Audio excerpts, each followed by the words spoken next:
Since my last ranking, one more DLC came out and it was a good one. Now that Jurassic World Evolution 2 is done with a total of 11 DLC, how do I rank them all? If you don't have all DLC yet and you're wondering which to buy, this video is for you because not only will I rank them, I will show you all the content from each.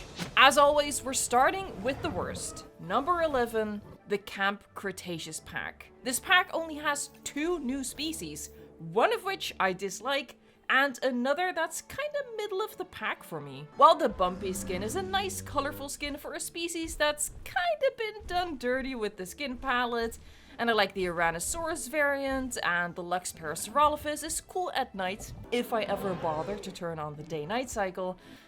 They're just skins. This is the second most expensive species pack, but for me personally it has by far the least value. It is by quite a margin my least favorite DLC. But for Camp Cretaceous fans, it's probably a must-have. Number 10 for me is the Deluxe pack, which adds 5 species, a DPG skin for the vehicles in the game, and 6 signs for the amenities. This pack is not worth the top dollar price tag in my opinion. The species are nice, but none of them are a big hitter for me in a game that has a total of 122. Megalosaurus is scientifically a very important dinosaur, but we have so many better theropods in the game. I livestream this game every Saturday and give chat the option to vote for which dinosaurs to add to the park in polls, and Megalosaurus has never won a poll. Admerosaurus is great, but just not very special when Plesiosaurus is already in the base game.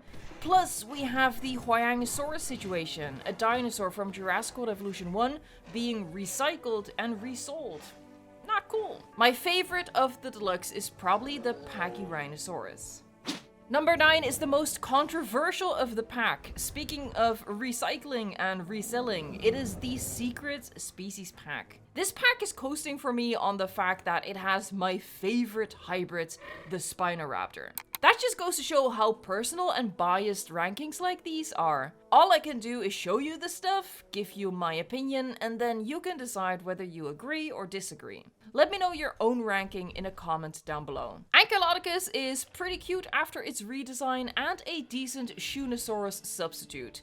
A Spinoceratops has great skins, and as a ceratopsian with a sail, it's at least pretty unique. Stegoceratops is my least favorite dinosaur of the game, looking more like a toy than a dinosaur, so for me it really drags down the pack. All 4 hybrids do include Lux skins though, and the pack also gives the Indominus Rex and the Indoraptor Lux skins. Number 8 is the early Cretaceous pack, the very first DLC that came to the game only a month after launch in 2021. Minmi is super cute and a perfect small addition for variety without being so small it gets lost. Kronosaurus is the Liopleurodon we all deserve, and Werosaurus is a fun alternative to the classic Stegosaurus. The only weak point is Sungaripterus for me, and that is why it is one place below number 7, the late Cretaceous pack.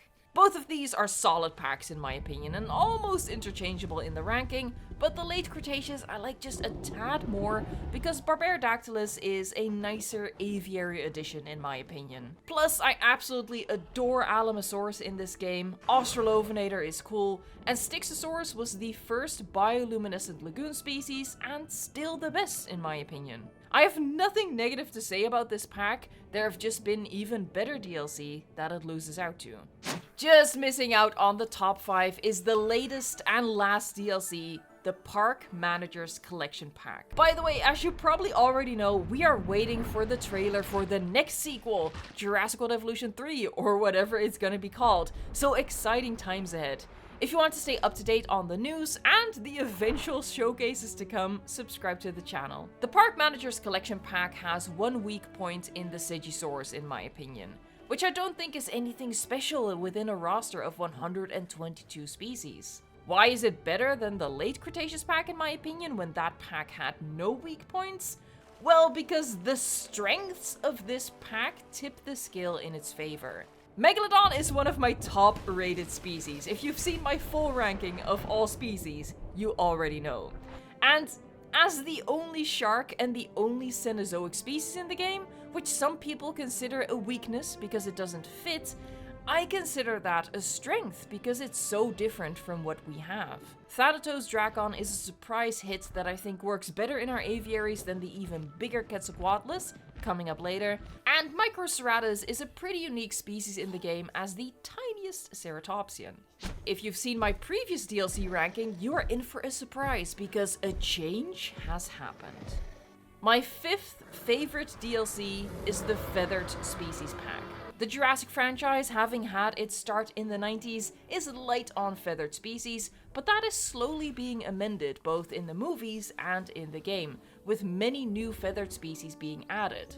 For me, that is a welcome evolution to the franchise and our parks. Not in the least because more often than not, Frontier really brings it when it comes to designing their feathered dinosaurs and their skin colors and patterns. Deinonychirus and Yutyrannus are two of my favorite species in the game. Sinosauropteryx is an adorable tiny dinosaur to have strutting around with some of the absolute cutest heart-melting animations, and Jailopterus is the only functionally insectivore species in the game. I will say small species aren't the easiest to incorporate in our parks because they kind of get lost, and that does hold this pack back a little bit. Which is why it has been bested in my ranking by number 4, the Prehistoric Marine Species Pack, now beating the Feathered Species Pack by the tiniest margin. Archelon and Nothosaurus added something new to the lagoons with their ability to climb onto the lagoon rocks, and the lagoons were in desperate need of something to make them more interesting, so this rock actually matters in the ranking. Shonosaurus is the most colorful addition to our lagoons, one of the few marine species that got some love from Frontier in terms of its skin designs. And Dunkleosteus was a surprise, to be sure, but a welcome one. The only weak point here is not so much anything the pack did, but rather what the game didn't, which is make lagoons better.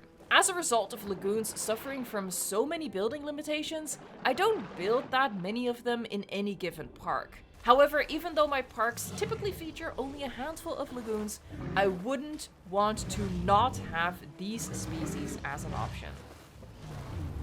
But my favorite of the dinosaur packs, and the 3rd favorite DLC overall, is the Cretaceous Predator pack. Utahraptor is my favorite species in the game, Gigantoraptor is top tier, Concavenator is top tier, and while I agree that Tarbosaurus could have been better and that we should have had an alternative to the cartoony design from Cretaceous, I still really enjoy this giant theropod, largely thanks to the skins. If you want to see more in-depth detailed showcases with all of the skins and their animations, I will link some of my showcases at the end of this video, which I also think are some of my best videos I've ever done. So now I've ranked all of the species packs, but of course both expansions are better than any of the other DLCs because they bring more stuff into the game. More species are great, don't get me wrong, but the stuff is where it's at. Before I reveal my favorite, let me show you the content from each. The Biosyn expansion comes with 2 maps. One of them is great, the other one sucks. The Nevada map has useless terrain textures. It's literally a map you might use once a year for a winter build, and that's it. The Biosyn map is great though, and it's where I'm building my current park building series, Jurassic Park Japan. The tree set for the biome is a little underwhelming, but suits the more spooky vibes. The building set for the Biosyn expansion is quite futuristic and includes the remote viewing domes as seen in the movie. Some of these buildings connect with the underground Hyperloop system. It also comes with multiple decorations that work nicely in a park. And it has dinosaurs and skins, of course, like the awesome Therizinosaurus, the giant Quetzalcoatlus, the colorful Pyroraptor, the water-loving Dimetrodon, the updated Parasaurolophus variant, and a scarred and aged Rexy, as well as a feathered Rex. Is that Dreadnoughtus?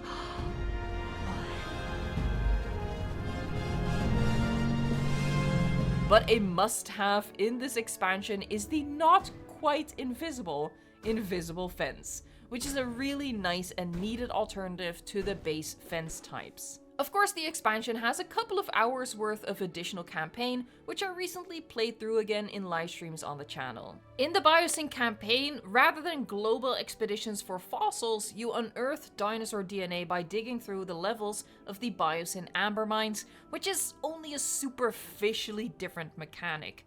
And without spoiling anything, the second part of the campaign was, frankly, dumb and underwhelming. But I'm a sandbox girly, so maybe don't take my judgment on campaign aspects too harshly.